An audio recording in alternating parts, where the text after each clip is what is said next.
हाँ देखो बेटा, question A, examine the nature of the function f z equal to x square y power 5 x plus i y upon x power 4 plus y to power 10 when z not equal to 0 and when z equal to 0 f z equal to 0 in the region including the origin. हमको इस function की origin को include करते हुए reason में examine करनी, check करना है कि इस फंक्शन का नेचर क्या है।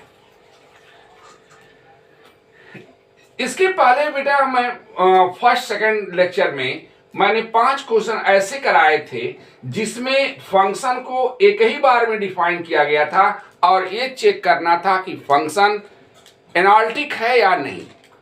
उसके लिए एक नेसेसरी एंड सफिशिएंट कंडीशन मैंने बताया कि del you by del x, del you by del y, del v by del x, del v by del y are always continuous function and C R equation are satisfied.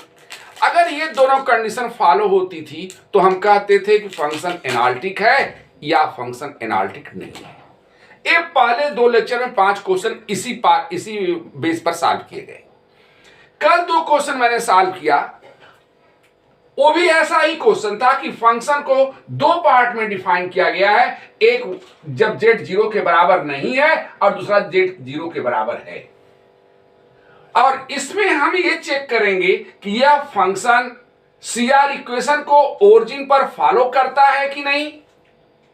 f dash z यानी f dash 0 की बात कर रहे हैं, 0 पर, या 0 पर ये फंक्शन डिफरेंशिएबल है कि नहीं, यानी f डैश 0 एग्जिस्ट करता है कि नहीं।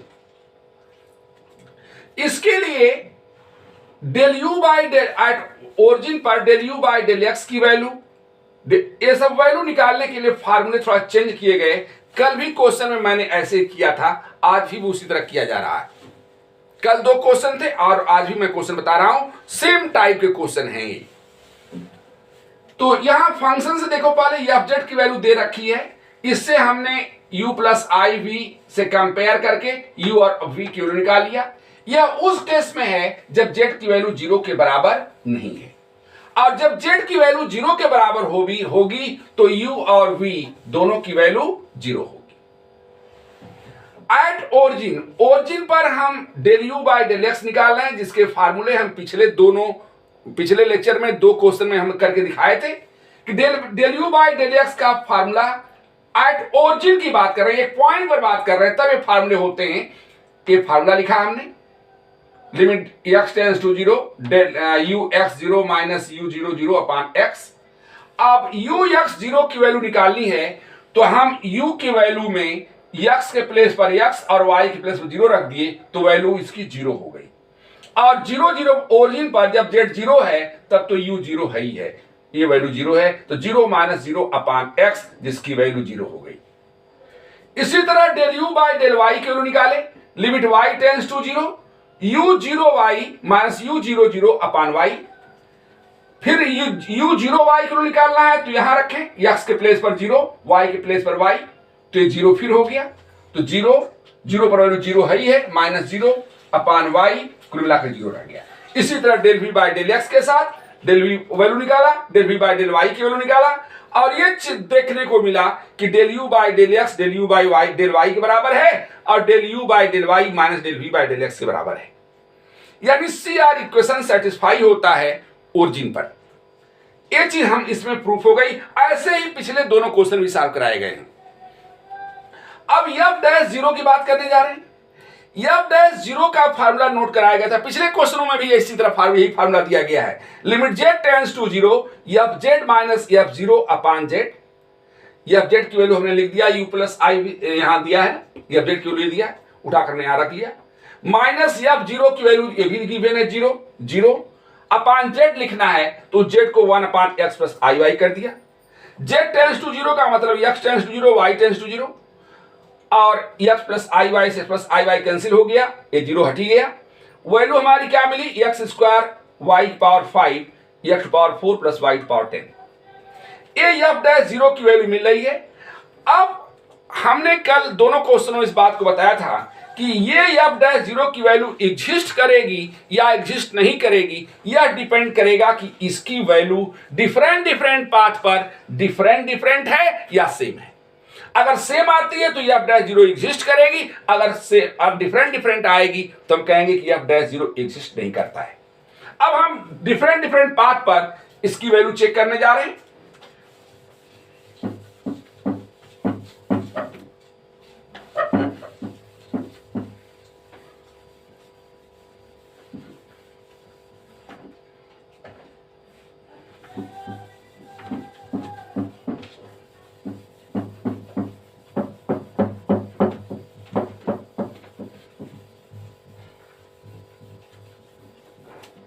अब देखो बेटा, when z tends to 0 along, हम दो पाथ ले रहे हैं, उन पर किसकी वैल्यू चेक करके देख रहे हैं। along the line y equal to mx, y equal to mx, f dash 0 is equal to f dash 0 is equal to x की पावर 7 m की पावर 5 अपान x की पावर 4 प्लस m की power 10 x की power 10। हमने value रख दिया इसमें y के प्लेस पर mx, तो m की पावर 5, x की पावर 5, x पावर 2 है तो x पावर 7, m पावर 5 हो गया, x की पावर 4, m की पावर 10, x की पावर 10, x की पावर 4 को कैंसिल कर लेंगे तो ये हो जाएगा लिमिट x टेंड्स टू 0, यहां भी लिख लो limit x tends to 0, x की पावर 4 को कॉमन लेकर कैंसिल कर दें तो यहां बचेगा m की power 5 x cube upon 1 plus m की पावर 10 एंड x की power 6। This is equal to, limit रख दें, इसकी वैल्यू आ रही है 0। अब दूसरा पाथ लेने जा रहे हैं when z tends to 0 along the path along the path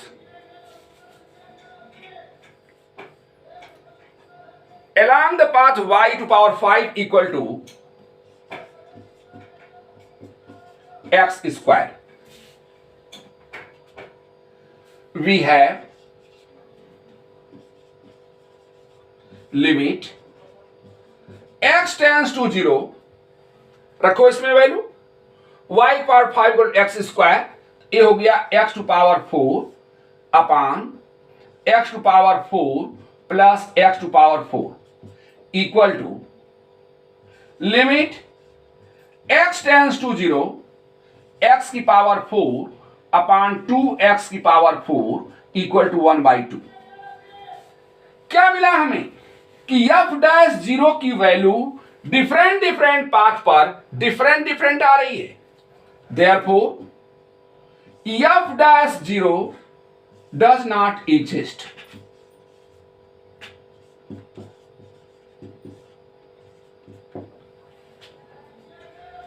तो आंसर क्या हुआ हमारा कि अगर हम अब आंसर चाहें तो लिख सकते हैं कि fz इज fz satisfy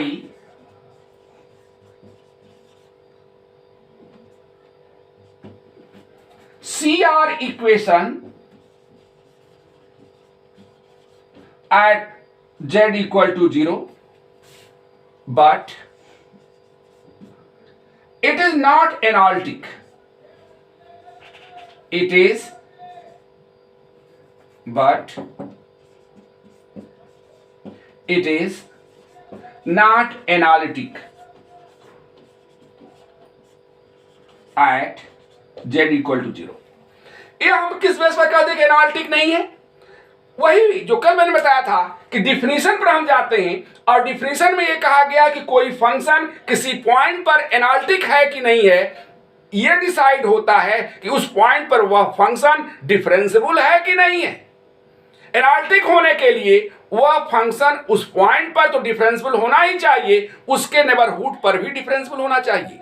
लेकिन यहां क्या मिला हमें कि यह फंक्शन 0 पर डिफरेंशिएबल नहीं है, क्योंकि f डैश 0 एग्जिस्ट नहीं करता। जब यह 0 पर यह फंक्शन डिफरेंशिएबल नहीं है, तो इसका मतलब कि यह फंक्शन एनालिटिक नहीं है। That's all. नेक्स्ट क्वेश्चन देखो बेटा, if f z equal to x cube y bracket में y minus ix upon x power 6 plus y power 2 when z not equal to 0 and 0 when z equal to 0, prove that f(z minus f0 upon z) tends to 0 as z tends to 0 along any radius vector, but not as z tends to 0 is in any manner, and also that fz is not analytic at z equal to 0.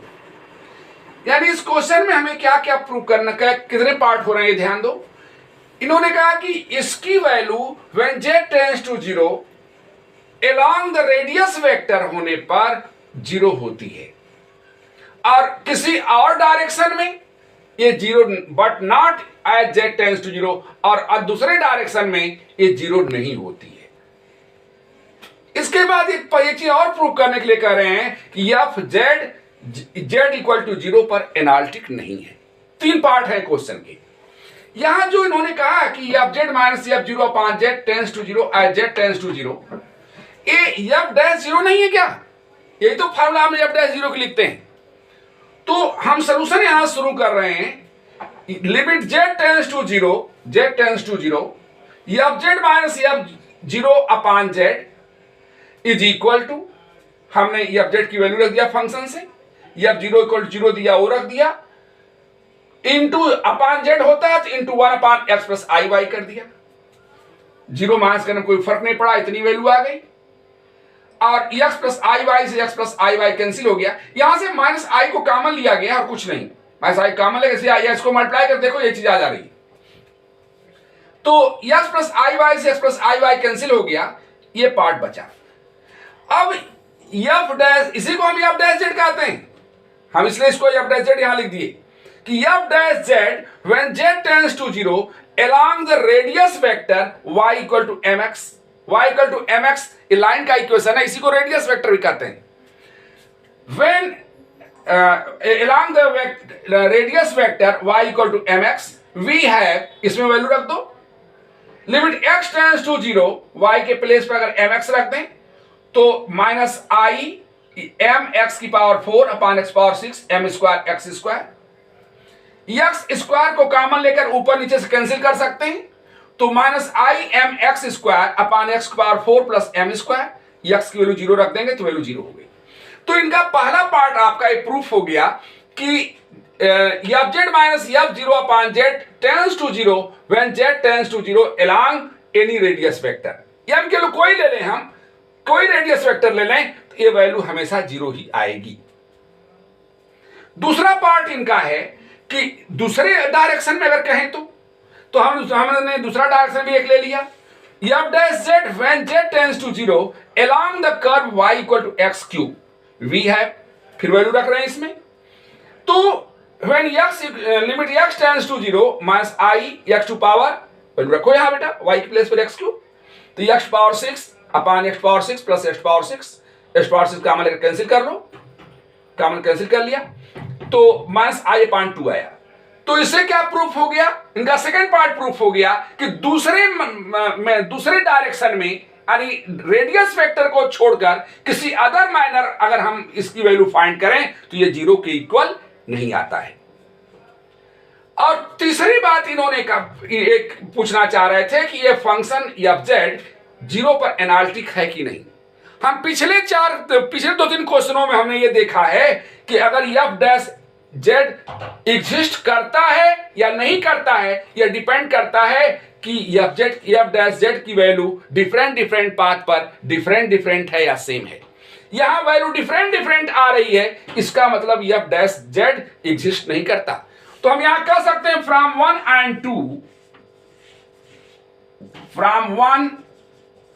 and 2 F dash Z does not exist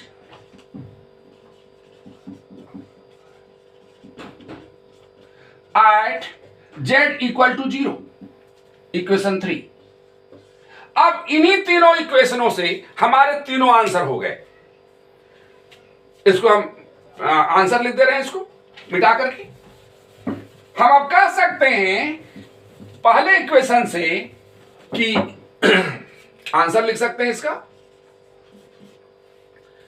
कि f z minus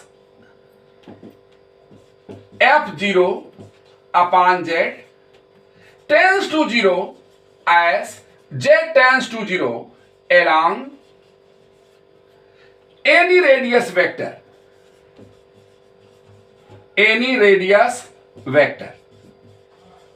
ये हम पहले इससे equation से इस बात को कह सकते हैं।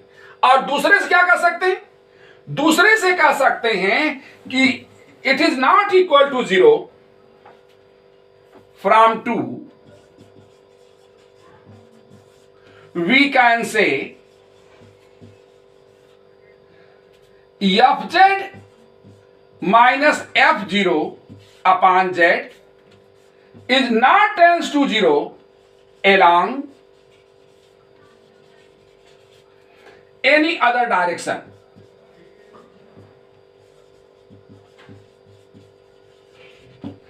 ये कह सकते हैं हम सेकेंड इक्वेशन से, और थर्ड इक्वेशन से कह सकते हैं from equation third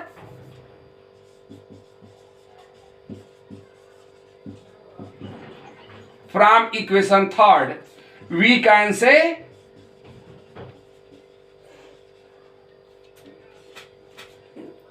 F z is not analytic,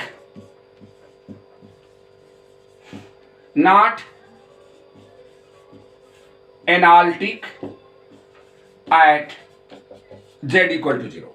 हम तीसरे इक्वेशन से इस बात को कह सकते हैं ये तीनों हमारे आंसर हो गए।